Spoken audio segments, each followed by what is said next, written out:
దేవ పరలోక దూతాళి నిను పాడి కీర్తింప ఎంతో ఎంతో మహిమా నిన్ను భూమిలోని ప్రజలంతా కొనియాడి కీర్తింప ఎంతో ఎంతో మహిమా మహిమా నీకే మహిమా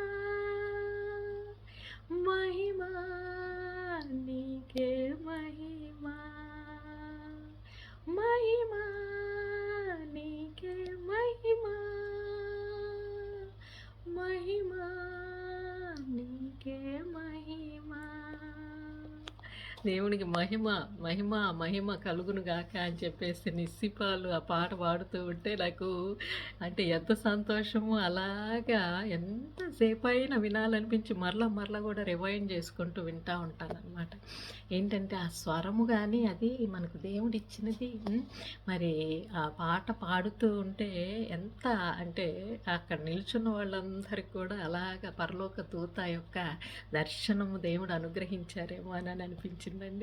దేవుడు మరి ఎంత మహిమ కలిగి ఉన్నారండి. అవును, ఆయన మనము ఎప్పుడు ఆయన మహిమ మహిమ మహిమ మహిమ అని చెప్పేసి మనం అనుకుంటున్నాము అని మనం అనుకుంటాం, కానీ దేవుని యొక్క దగ్గర లెక్కించలేని అంటే లెక్కకు మించిన దేవదూతలు, ఆ దూతలందరూ కూడా ఆయన మహిమ మహిమ మహిమ మహిమ అని చెప్పేసి మరి ఆయన్ను ఒక్క క్షణము కూడా అంటే సమయం అంటే ఒక క్షణము కూడా మధ్యలో అది తేడా లేకుండా సమస్త సృష్టిలో ఆ దూతలు అలాగా ఆయన్ని స్తుతిస్తూ ఉంటారంట.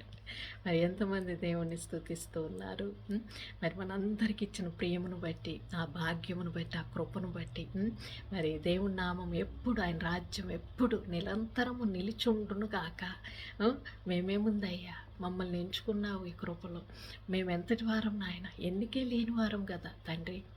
మరి పాపములు కానీ, అవిధేయతలు కానీ, అంధకారంలో కానీ దేవా అస్సలు అస్సలు నన్ను కానీ మమ్మల్ని కానీ ఎలా ఎంచుకున్నావు దేవా అని ఎప్పుడు కూడా ఒక ప్రశ్న మనకు ఉదయించుకుంటూ ఉంటే మనకు అప్పుడు ఏమవుతూ ఉంటుందంటే మనం తగ్గించబడుతూ ఉంటాం, ఆయన మహిమ ఎక్కువ అవుతూ ఉంటుంది. లేకపోతే ఏమవుతూ ఉంటామంటే మనము నేను ఎన్నిక కలిగిన వాడిని అన్నాం అనుకోండి, ఏమైపోతుందంటే అది ఒక గర్వంలోనికి వెళ్ళిపోతూ ఉంటాం అనమాట.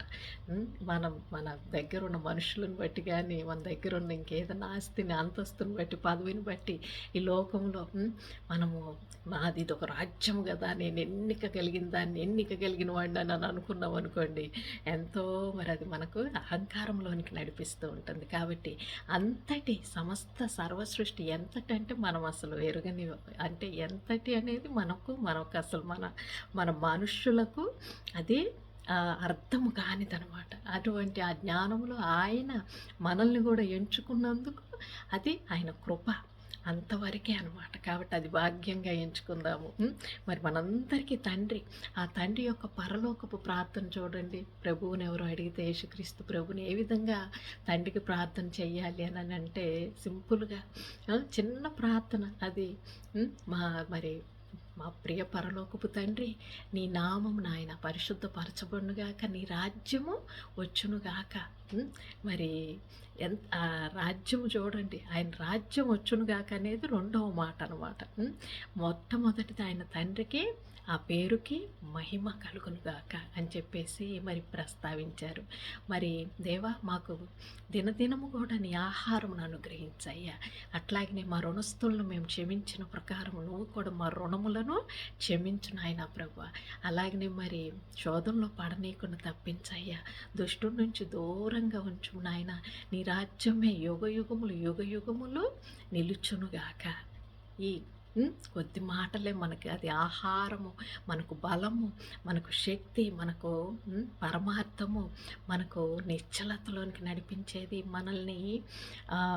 మనల్ని లోకములో నుంచి, ఈ చెలించే వాటిలో నుంచి చెలించని ఆయన యొక్క రాజ్యంలోనికి నిలబెట్టేది అయ్యింది. అవునా అండి? ఈ రుణము అనేది దగ్గరికి వెళ్ళిపోతే ఏమవుతుందంటే, ఆ రుణము అనేది చూడండి అంటే ఏంటంటే, ఈ లోకంలో మనము ఒక రుణము అనే దాంట్లోనికి ఆ ఏదోని తోటలో నుంచి బయటకు వెళ్ళగొట్టేసిన దగ్గర నుంచి రుణంలో పడిపోయాం అనమాట.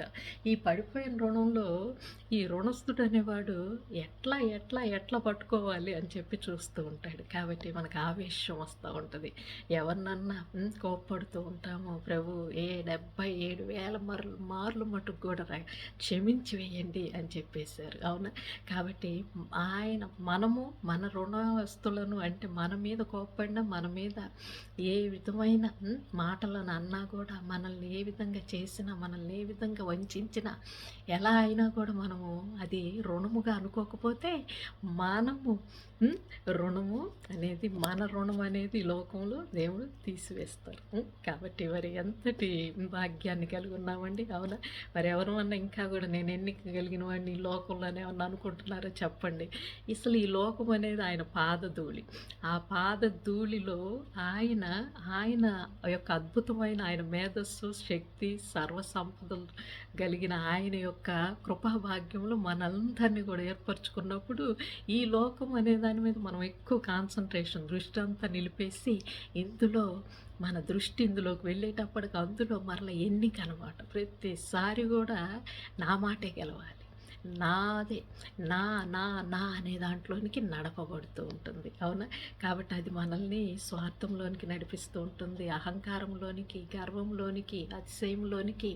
మరి ఎన్నోసార్లు ఆ నిశ్చలమైన కృప మరి అది మనం ఎన్నిక అయిన వారము కాదు, ఎన్నిక కాని వారము కాబట్టి కృప అనేది మనకు తెలిసింది అనేదాన్ని మర్చిపోయేటట్లుగా చేస్తుంది. కాబట్టి మరి ఎప్పుడు కూడా మనం ఎన్నిక కాని వారమే కానీ ఆయన కృపను కలిగి ఎన్నిక కాబడ్డాము. అది ఎందులో అంటే క్రీస్తు యొక్క ఆయన మనస్సు, ఆయన క్షమ, ఆయన యొక్క కనికరంలో. కాబట్టి మనం కూడా ఒకరి ఎడల ఒకరము మరి నిశ్చలమైన ఆయన ఇచ్చిన కృపలో ఒకరినొకరం కనికరంతో క్షమించే వారిగా మరి ఆయన రాజ్యం ఎప్పటికీ నిలిచే దాంట్లో ఆ చెలించే వాటిని కాకుండా చెలించని వాటిలో ప్రేమ సమృద్ధిగా క్షమ అనేది ఇస్తుంది. అవునా?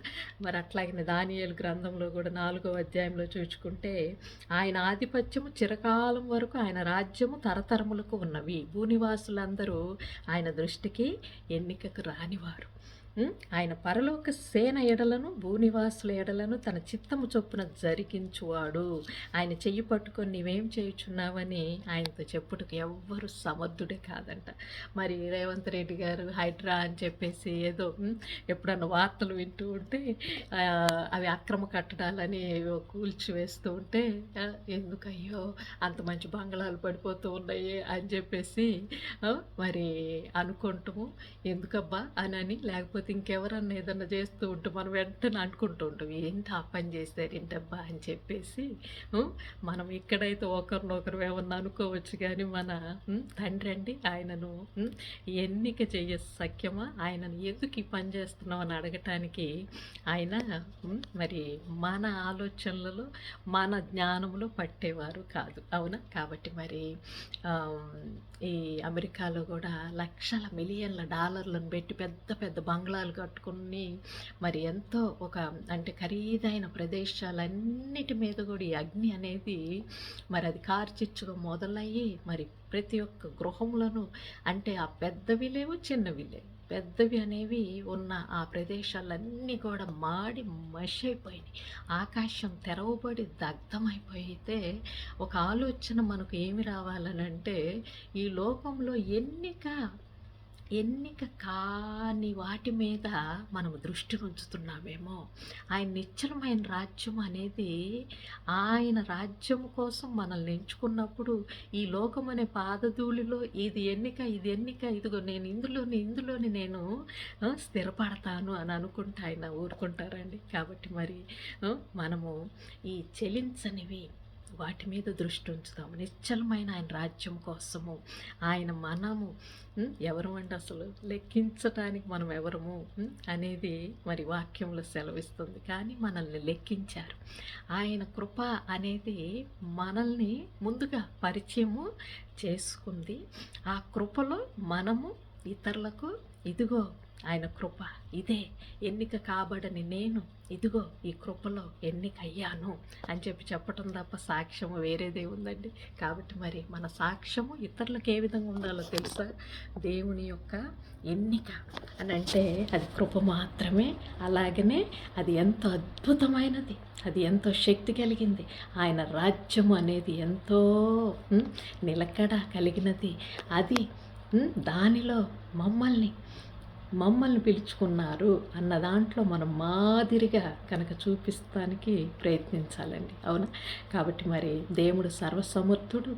ఎందుకు ఏ పని చేస్తున్నామని ఆయన అడగటానికి అసలు మనకి ఆ జ్ఞానము లేదు, మనకు ఆ శక్తి లేదు. కానీ మరి మనమందరం కూడా దేవుడిచ్చిన కృప, ఈ సమయమును మరి దేవా మా ముందు ఉంచిన ఈ సమయము, మాకిచ్చిన పిలుపు, మరి మా ఎన్నిక ఏంటయ్యా నీ యందు, ఈ దినము ఏంటయ్యా, ఈ దినములో ఎవరిని ఎలా ఏమిటి అనేది ఏ సాక్ష్యముగా నీ యొద్దకు మరి పిలుచుకోవటానికి నీ రూపాన్ని మాకు ఇచ్చావా తండ్రి, అది మాకు రుచి చూపించావా, ఆ భాగ్యాన్ని మాకు ఇచ్చావా అని చెప్పేసి దేవుణ్ణి నిత్యము స్తుతిస్తూ ఒక దినమునే మనకు అనుగ్రహించారు. ఇంకొక దినము అని అంటే అది ఆయన కృప మాత్రమే. కాబట్టి ఎక్కువగా ఆశలు, ఎక్కువగా అహంకారంలోనికి నడిపించేవి, నిశ్చలతను త్రోసివేసేవి, మన యొక్క మనుగడకు దెబ్బతీసే విషయాలను దూరంగా ఉంచుకొని దేవుడి కృపలో నిత్యము కూడా మరి పరిశుద్ధమైన మనస్సాక్షిని కలిగి ఉండటానికి,